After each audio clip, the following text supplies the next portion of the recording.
what are you trusting so far through the college football season? What looks valid to you, even though we're only 4 weeks into this thing?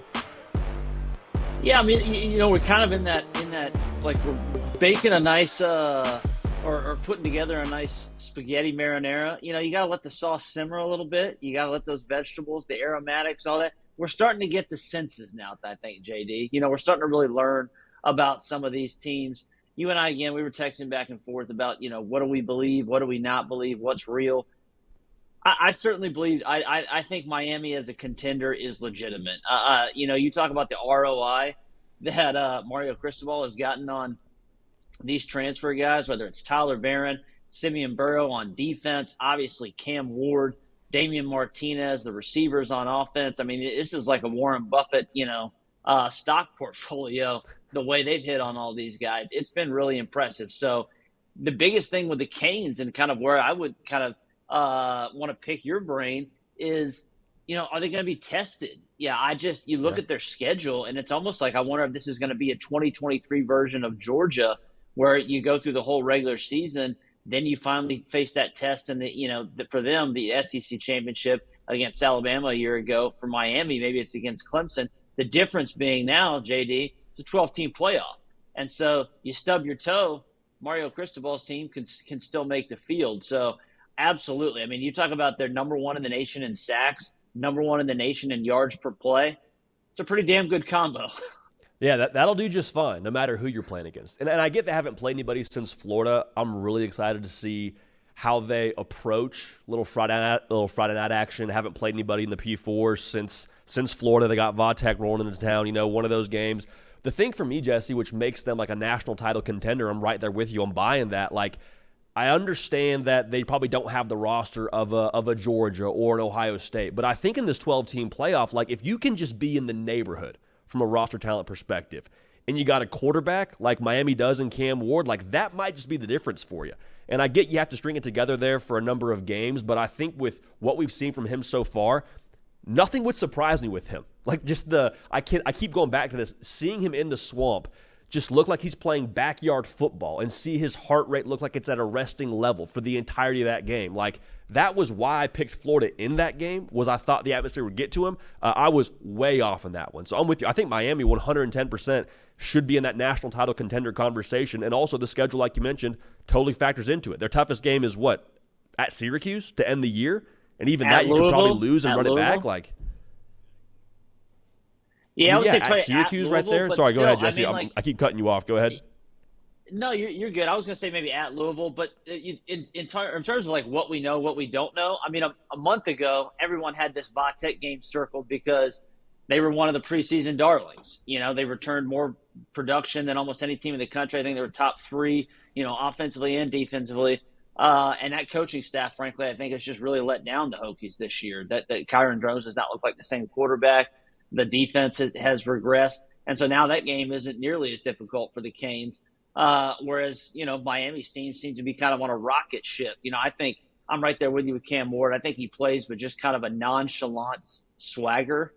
That almost seems like two conflicting things, but he's just got that. I mean, he's out here. There's videos out there, JD, of him literally telling the defense what play Miami's about to run. And then they rumble in and score a touchdown. So the Canes are rolling right now. I'm going to throw you a what do you trust wild card that we did not kind of text about and kind of see if you agree or disagree with this one.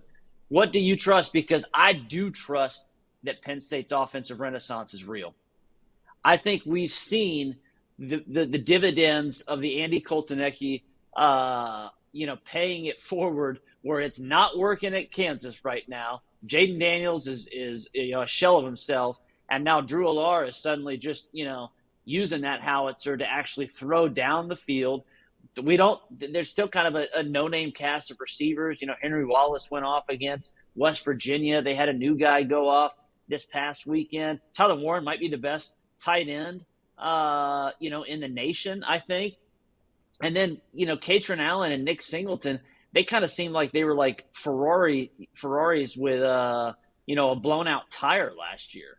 Or needed an oil change or something.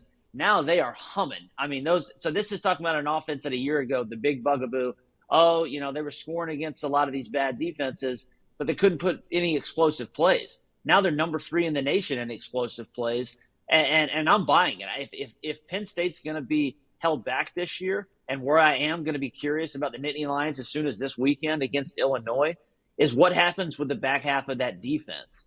They've suffered some injuries. You've lost some guys to the NFL. Now, Winston Jr. is probably one of the top safeties, not only in the Big Ten, but in the country. I think he's going to be out at least a month. Well, that's going to cross over into that.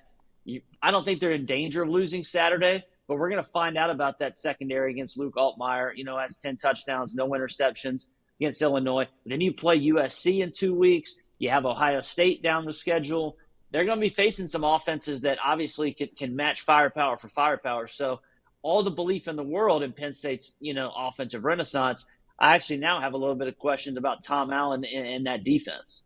Which is so funny because what we talked about before the year was almost the inverse of like, well, the schedule doesn't really shape up that great for them. If they do drop a game, to Ohio State and somebody else, do they still get in with that resume? We felt good about the defense, but now we're like, hey, that offense is kind of humming. I'm right there with you, Jesse. And the snapshot for me with them is early in the year at West Virginia. They get the ball back with, I want to say it was less than a minute, something like 30 seconds or something like that to go in the half. Old Penn State would have said, let's take a knee, good half, boys, get to the locker room, let's figure this out.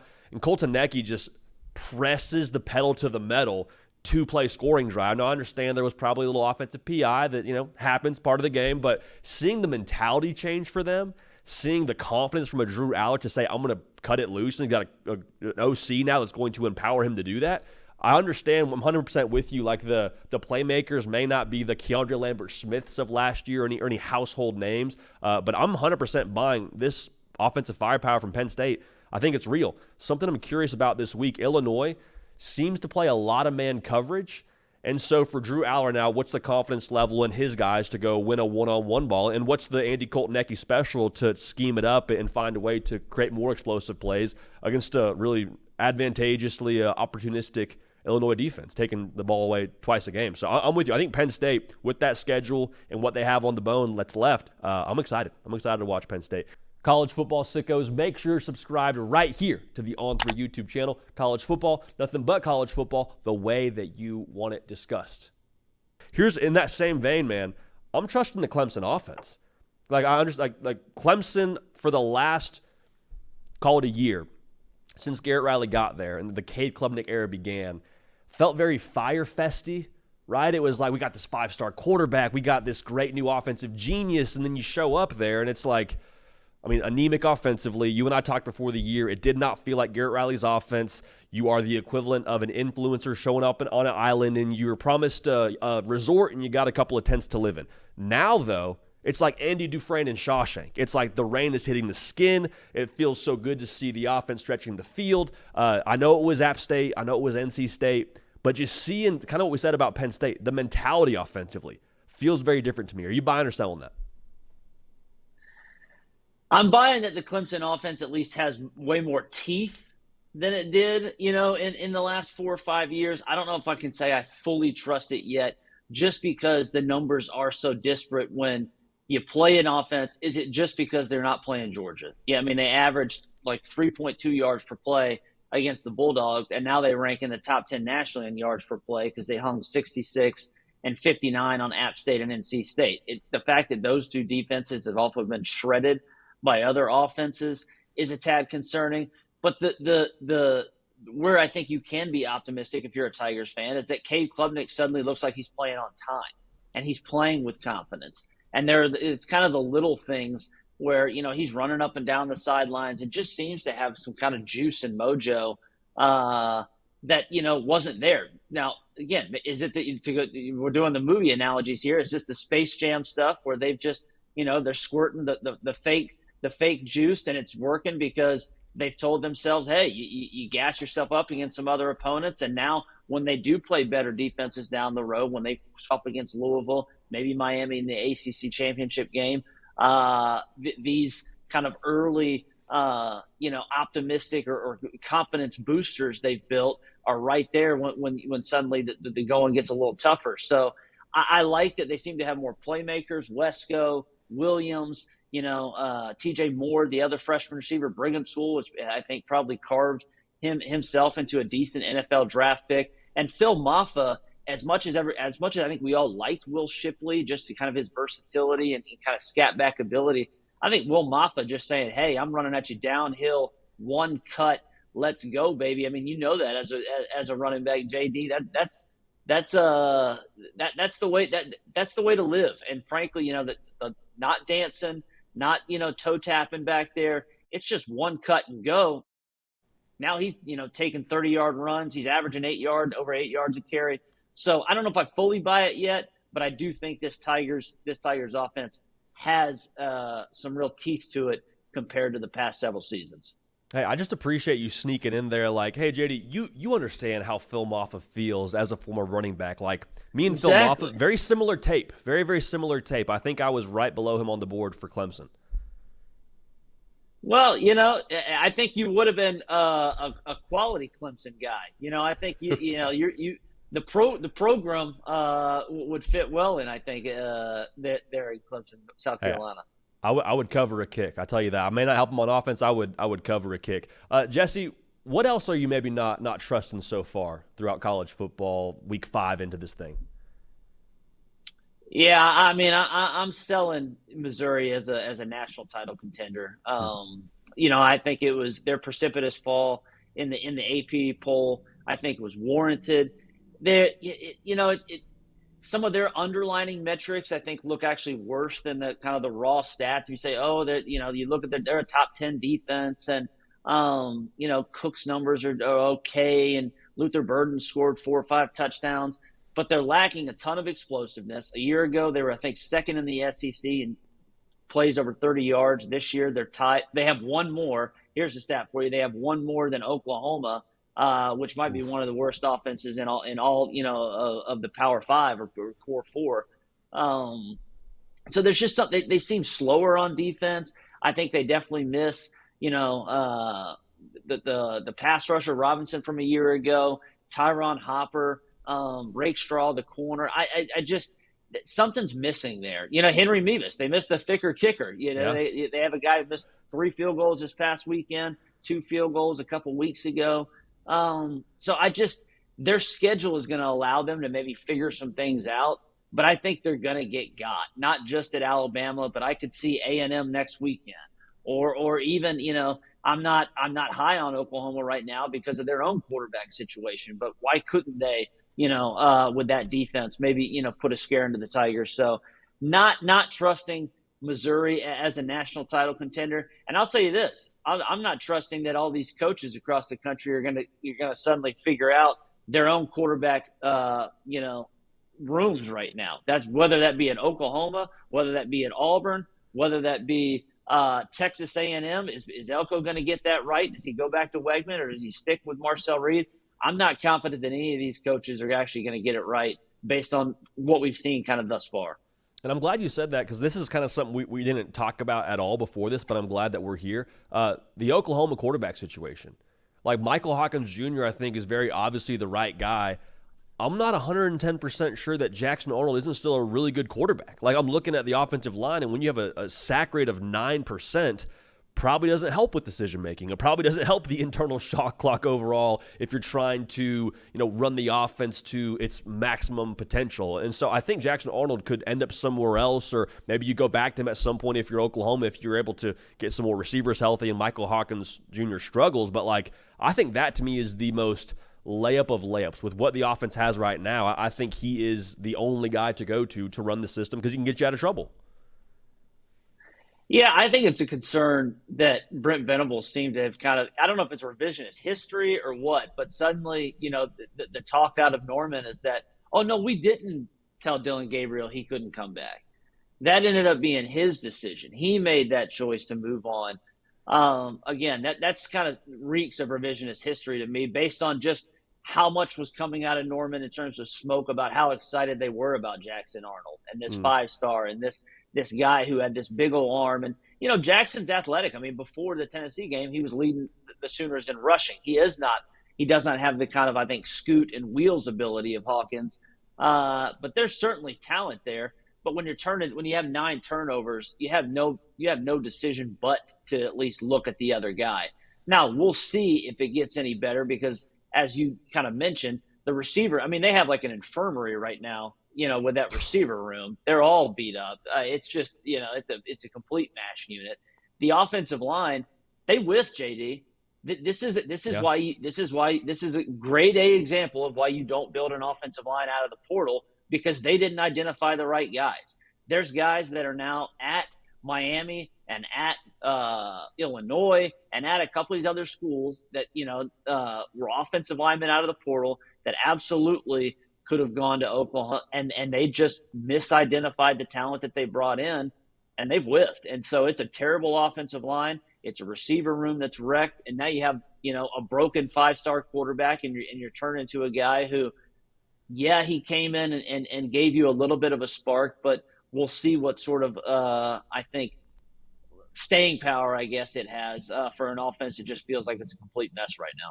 And Jesse, short of Jackson Arnold, I don't want to be the "I told you so" kind of guy, but we sat here and we had Oklahoma at 6-6, which is probably a little bit, below the the overall opinion on them. I know their win total was 7.5, but I'm not wildly surprised now that you plugged in 5 new offensive linemen, had a quarterback as first year starting in the SEC, and it's not working how maybe you hoped it would work if you're Norman. Now, I don't think Brent Venables is a bad coach.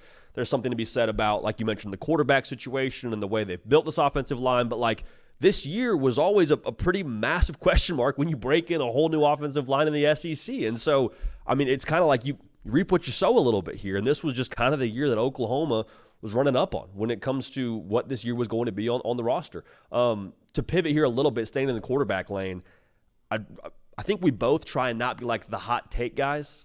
We don't, just say things to get clicks or for traffic, but it's going to come off this way. So that's a heck of a preface to say I don't think that Notre Dame has the right guy playing quarterback right now. I don't trust it. I think Riley Leonard so far, with what you have on that offense, with all the skill players in the perimeter that Notre Dame has both recruited and got via the portal, they've been so inconsistent. And so I guess my question here to you is, Jesse, is am I just off the deep end here, or is it maybe time to look, maybe not, I don't want to say look elsewhere, but is it time to think about maybe working in Steve Angeli a little bit out there at Notre Dame? I mean, JD, I don't even know if that doesn't even qualify as sriracha for spice.